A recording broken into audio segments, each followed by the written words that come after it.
inking about money at this point. He is a former Uber driver. I've dealt with a whole bunch of unpleasant characters, from the drunken groups of friends on Saturday nights to the people who pretend to be handicapped to get free rides. But every so often, you may pick up somebody who can just be classified as a straight-up creep. I've picked up a few of these guys, but never one quite as bad as a guy named Ben.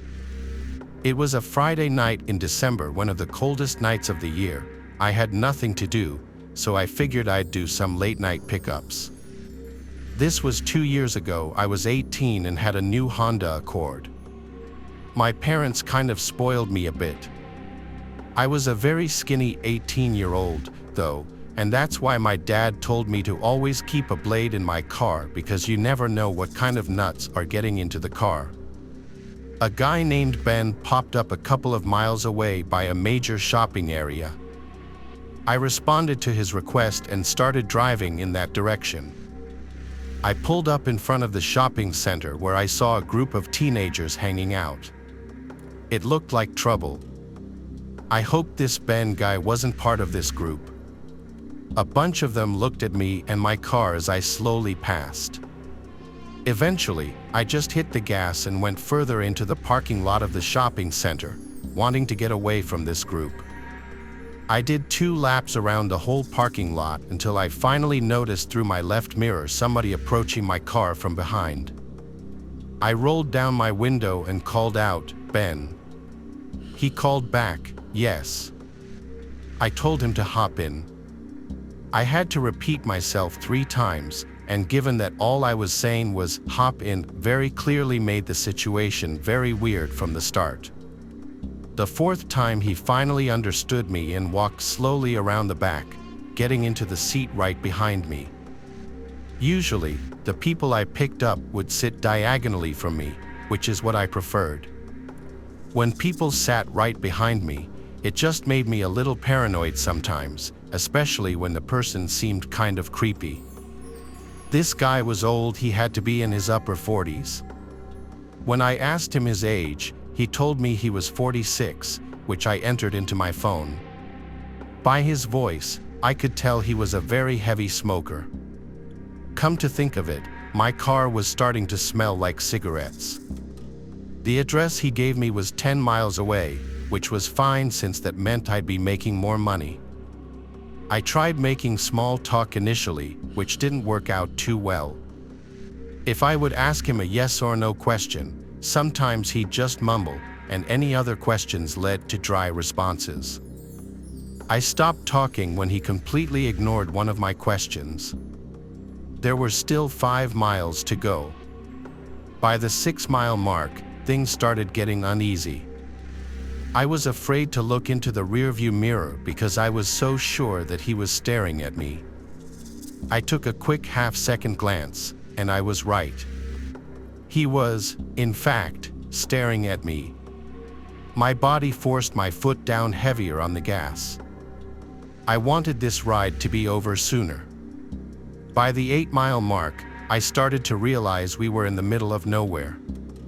We were on basically a deserted street with woods on either side and occasional buildings. I was growing suspicious now as to where this address he told me actually was, so while driving, I dragged my finger across my phone to slide the map in the direction of the address. It seemed to lead to a dead-end street with no surrounding streets nearby. I was getting more and more nervous with each passing minute. I shot a glance back up again at the mirror, and he was still watching me. I finally summoned up the courage to ask him if the address he gave me was of his house. There was silence for a few moments, and I thought he was once again going to ignore me or possibly didn't hear me. But 5 seconds later, he finally answered, "Yes." There was less than a mile left in the drive now, still surrounded by nothing but woods with the occasional empty-looking building. I was approaching the dead-end street that the address he gave me resided on, hoping some houses would come into sight. As the street came up, I slowed down so I could get a good look at it, but nothing could be seen, just pitch blackness. I could only imagine why he wanted to get me out here alone, so far away from anybody or anything. I casually kept driving, pretending like I missed it, hoping he wouldn't notice. But he did. Instantly, he hopped out of his seat and yelled at me to turn around. Honestly, I felt like my life was on the line, so I apologized and did a quick three-point turn. As I was repositioning, I flicked a blade open and held it tight in my right hand, ready to use it. I turned down the dead-end road, with my headlights now displaying just what I thought I would see, nothing but trees on either side. I made it to the end of the road, not a single house or building. I just knew something was about to go down.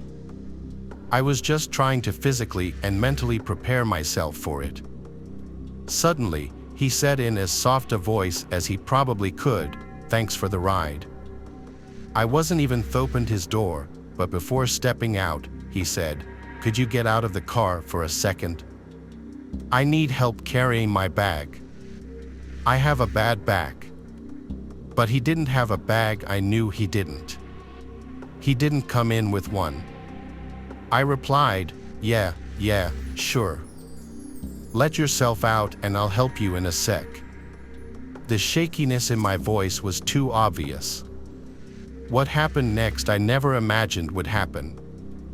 All of a sudden, I felt pressure on my neck. It took me at least a second before I could realize he was choking me from the back seat.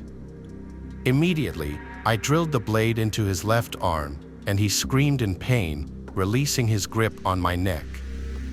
He fell out of the car and onto the street, and I took that opportunity to turn the car around and practically floor it down the street until I returned to a busy road. I actually didn't end up calling the cops.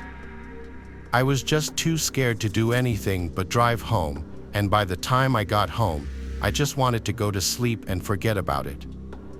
Needless to say, I resigned from my Uber driving days after this incident.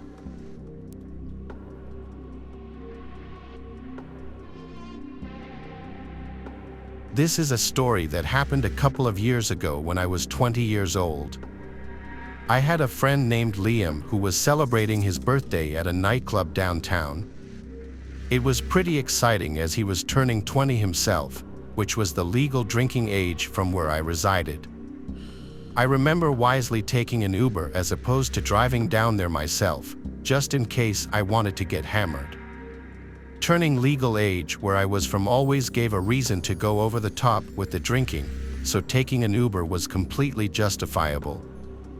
When I eventually got inside the club, I could recall dancing with multiple females while hammering down countless drinks.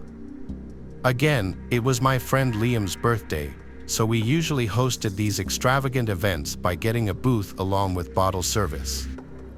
"Hey dude, are you having a good time?" "Yes, sir." "I bet you're checking out that blonde at the bar, huh?" "Come on, man. Why don't you mind your own beeswax, birthday boy? You like them thick, don't you?" "Oh, you know what else is sick?" "What?" "My vomit." I remember not feeling as intoxicated after puking in the bathroom stall, but that didn't stop me from throwing in the towel and calling it a night. I can recall heading out of the club and calling an Uber, as I knew my chances of picking up a female were slim to none considering I had regurgitated ramen breath. I ultimately purchased an Uber pool, which was when multiple riders heading in the same direction as you could also share a ride. I particularly didn't like sharing rides with strangers, but seeing as how cheap the Uber pool was in comparison to the regular Uber, I thought I'd give it a try. I wasn't exactly the wealthiest guy at the time, just an average college student who was broke and lived off eating noodle packs to help make ends meet. About 5 minutes later, my Uber finally arrived curbside near the club. As I approached the Uber, I nonchalantly hopped in the back of the vehicle as I could see the front passenger seat being occupied by another male. I remember seeing the male passed out drunk, as I assumed he had consumed a large amount of alcohol considering we were in the club district of the city. As the Uber driver began to drive towards our destinations, I kindly introduced myself by saying, "Hey there, long night, ain't it?" "Yep, I'm kind of used to it." "What's wrong with him?" "He's just drunk as a skunk, just like the majority of you kids I pick up." "Yeah, well, you only live once, you know." The driver acknowledged my statement by nodding his head as he proceeded to carry on with the ride ahead. I remember briefly being in and out of consciousness as I knew the ride was going to take a little longer than usual due to the ride being an Uber pool. I kindly requested the Uber driver to play some music in his car by saying, "Excuse me, sir, do you have an AUX cord I can use to play my music? I thought you said you only live once." "No, yeah." "Well, enjoy your life while you're still here, kid." I confusingly respond, "What do you mean? Don't you just enjoy looking at nature?" I then looked outside and realized that he was taking us through a secluded rural area where it was nothing but crop fields and land. That's when my sobering reality set in as I realized he had completely driven off route from the requested destination. Sir, where are we going? Can I ask you a question?" Sure." "Why did you get inside my car?" "Because you're my Uber driver." "And why did you assume that I'm your Uber driver?" "Because you picked me up." That's when I checked the Uber app and noticed something so disturbing it still raises the hairs on the back of my neck just thinking about it. The profile picture of the driver was the same man passed out on the passenger seat. As I casually glanced at the passenger, I could see a trickle of blood dripping down from his mouth. That's when the driver looked at me through the rearview mirror and said, "I'm not an Uber driver, kid." "Then who the hell are you?" "You're gonna wish you never lived from the torture I'm gonna put you through." That's when I opened the door and immediately jumped out onto the side of the dirt road. As the man abruptly stopped the vehicle, I knew I had fractured my rib cage, but through sheer adrenaline, I had picked myself up and ran deep into the middle of a nearby cornfield. I remember running for about 5 minutes or so until I was a good couple of yards away from the vehicle. That's when I heard the man yelling from afar, saying, "Come back, kid. I'm not gonna hurt you, it was just a joke." I remained silent and crouched down the entire time as I dialed 911 on my cell phone. I remember whispering my location to the operator while simultaneously using the Google Map feature. What was 15 minutes felt like 15 hours as I saw several police units show up at the disclosed location. I ultimately ended up filing a police report and getting dropped off at my house by one of the officers. As far as the so-called Uber driver, he was unfortunately not found as the vehicle was located near a forest preserve about a mile away from where the cornfield was. The man in the passenger seat was, in fact, the real Uber driver. He was unfortunately pronounced dead at the scene. I still don't know what the man planned to do with me that night. All I can speculate is that the man was severely ill in the head and needs to get some sort of professional help. I now don't drink nor do I take any form of public transportation when I go out, as the fear of encountering that man still triggers me to this day.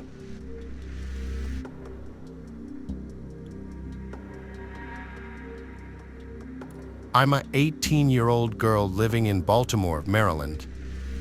For those who don't know, Baltimore hasn't always been the nicest of places to live, though I've mostly gotten along just fine.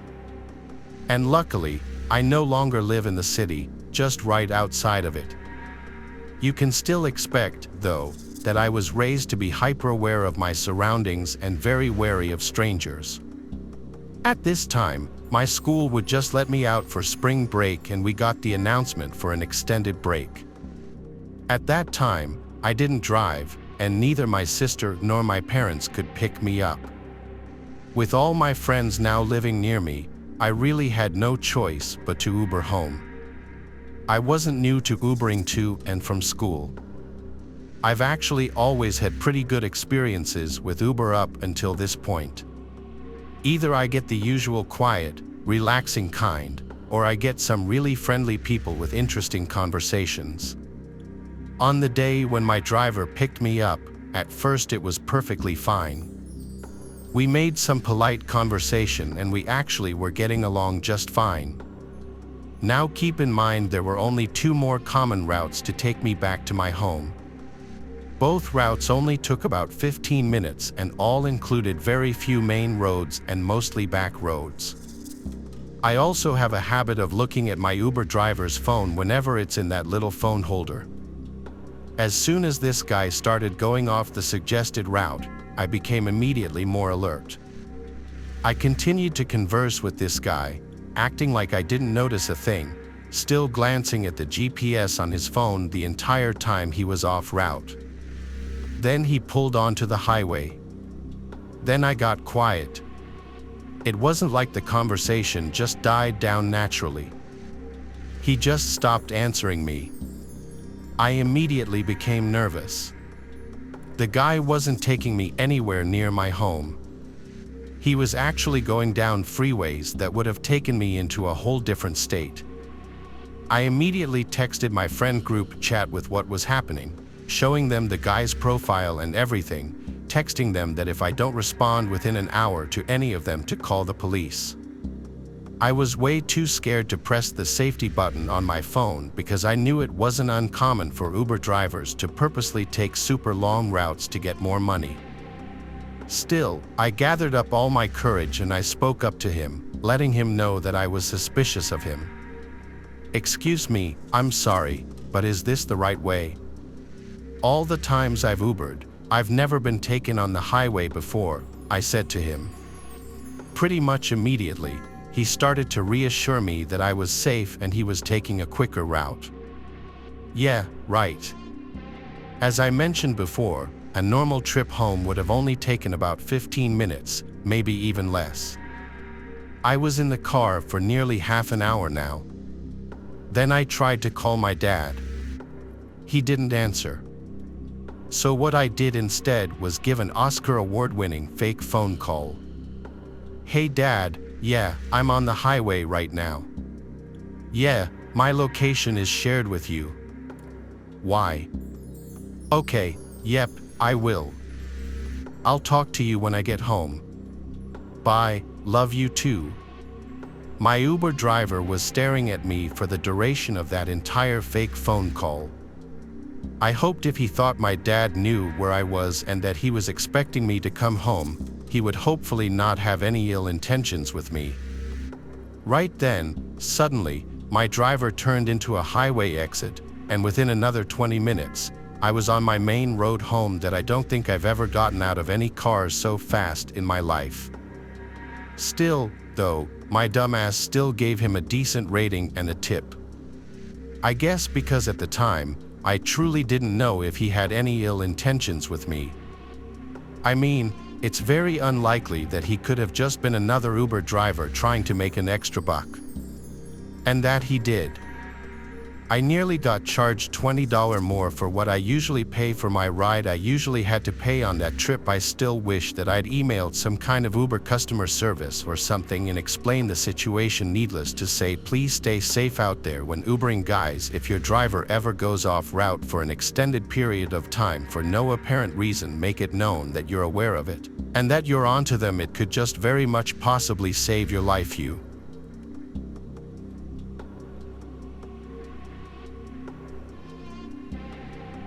I was a 21-year-old male living on the outskirts of the city. I personally enjoyed living in a rural area as I found it more peaceful than living in the city, where it was often congested with hordes of pedestrians roaming the streets. The area where I resided was made up of crop fields and farmland, not the commonly seen infrastructure I was used to seeing in the city. It was nothing but just farm animals and broad landscapes glistening within the horizon. I usually was in the city for the latter part of my day, as I was a full-time Uber driver that worked close to 12 hours a day. I personally didn't like the job a whole lot, but unfortunately, I didn't have much of a choice as I needed to help my parents pay off their mortgage that was lingering over their shoulders for the last decade or so. I wasn't much of a people person, so I would always drive in silence or casually have the radio playing in the background just to ease the subtle awkwardness of a complete stranger sitting in the passenger seat next to me. I remember on this one particular night, I was heading home from a long shift of driving a bunch of drunk college students around the city considering it was the weekend. The time was around 2 or 3 in the morning when I was driving through the back ends of the countryside, as it was usually the quickest route to get home. It was generally recommended not to take this direction during these times, as there weren't many street lights around, just tall crop fields and one gloomy road ahead. What the hell was that? I remember getting out of my car and slowly approaching the front bumper just to see what the hell collided with my vehicle. I can recall seeing a deer's body laying lifelessly on the dirt road. It was almost as if the sudden impact from my car had completely obliterated the deer's physical frame into a bloody matter of guts and organs scattered all over the ground. The deer was surprisingly still alive, as I could hear it wheezing in agony while its legs began twitching from the initial shock of the collision. I legitimately felt sick to my stomach and immediately went inside my car. I didn't know if calling 911 would be the wisest decision, considering I was young and naive. I was honestly convinced that there was a possibility that I could go to jail. That's when I ultimately decided to take matters into my own hands. I grabbed a pair of latex gloves from the glove compartment of my car, put them on, and held the deer by its legs while manually dragging the dead carcass off to the side of the road. I began hearing police sirens coming from a distance. That's when the paranoia began settling inside my head, as I thought someone from afar had called the cops on me. I then went inside my vehicle and began to drive off, not caring if my car had further trampled whatever life was remaining within that deer. It's just a deer. It's just a deer. Don't worry. It's just a deer. It's definitely not a hit and run. I just made an honest mistake. How the hell could it be my fault if there's no goddamn street lights? I eventually made it home and pulled into my driveway as I decided to clean the remaining blood residue lingering on the hood of my car. I didn't want to raise any suspicion from any onlooking neighbors. So, I decided to park my car inside my garage so I could hose my car without the feeling of being watched. After several minutes of intense cleaning, I decided to quietly approach my washroom without waking up my parents. I began to fill my bathtub up with warm water, as the idea of soaking for an hour or two wouldn't hurt my chances of calming my nerves down. The next couple of shifts, I was able to get back on the horse as I conducted business as usual. I honestly swept the entire deer occurrence under the rug, as I needed to get on with my life and not latch on to a simple mistake that inevitably would have happened. I decided to take an entirely alternate route and not the dark back roads when heading home.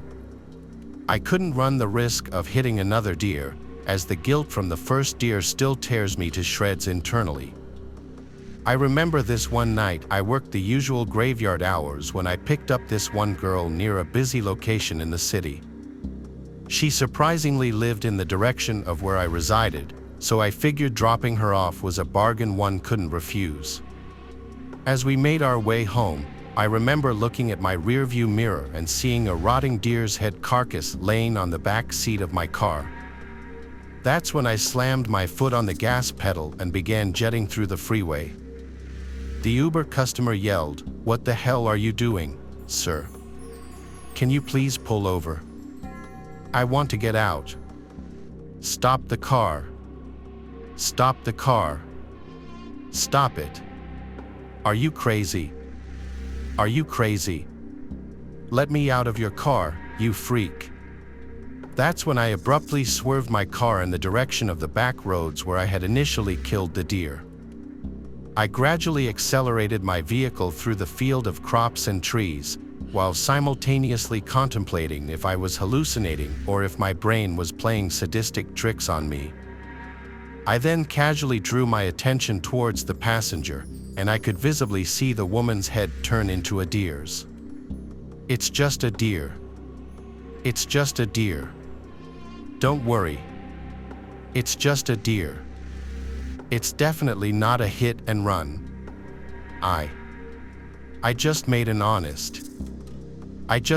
honest mistake.